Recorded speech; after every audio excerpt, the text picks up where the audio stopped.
अस्सलामु अलैकुम वरहमतुल्लाहि वबरकातुहू। औलियाओं की शान बहुत बुलंद और बाला होती है।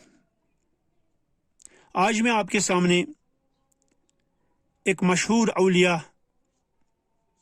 हज़रत इब्राहिम बिन अदहम रहमतुल्लाहि अलैह का एक वाक़ा पेश करने जा रहा हूँ कि जब इनको एक मुकालिमा हुआ जुनार वालों के साथ।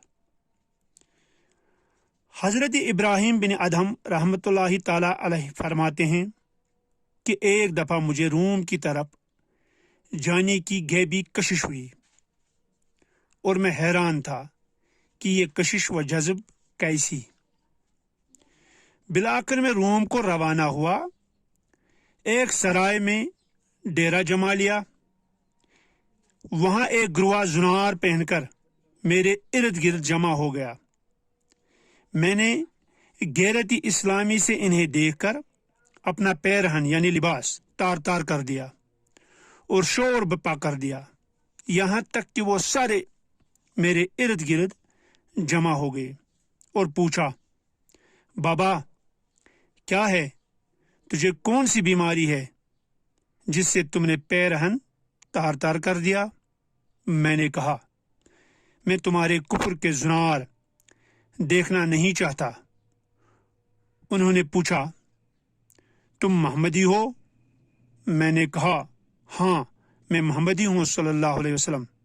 उन्होंने कहा, तो फिर बात आसान है, वो ये कि हमने सुना कि तुम्हारे पैगंबर हजरत मोहम्मद मुस्तफ़ा सल्लल्लाहु अलैहि वसल्लम पत्थरों को कलमा पढ़ा देते थे और ये हमारे जुनार भी पत्थर से कम नहीं।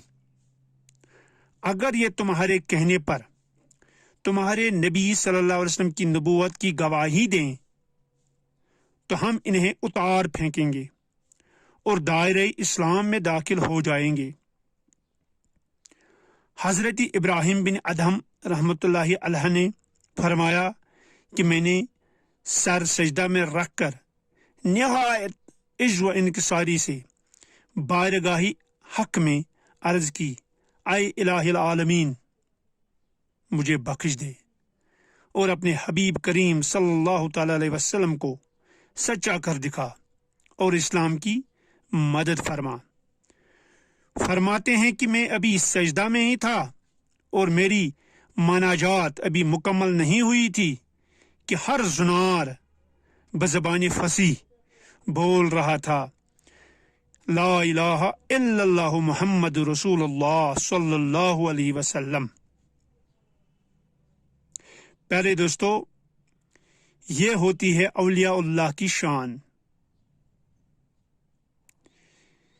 हमें चाहिए कि हमेशा तन मन धन दिल से अल्लाह की इबादत करें, उसी के शुगुल में हमेशा हम तन रहें। हर एक इंसान को मोहब्बत की निगाह से देखें ताकि अल्लाह जल्ल शानुहु हमारे अंदर वो गुण पैदा करें जिन्हें मिलकर हमारी जिंदगी संवर सकती है। बाकी वसलाम।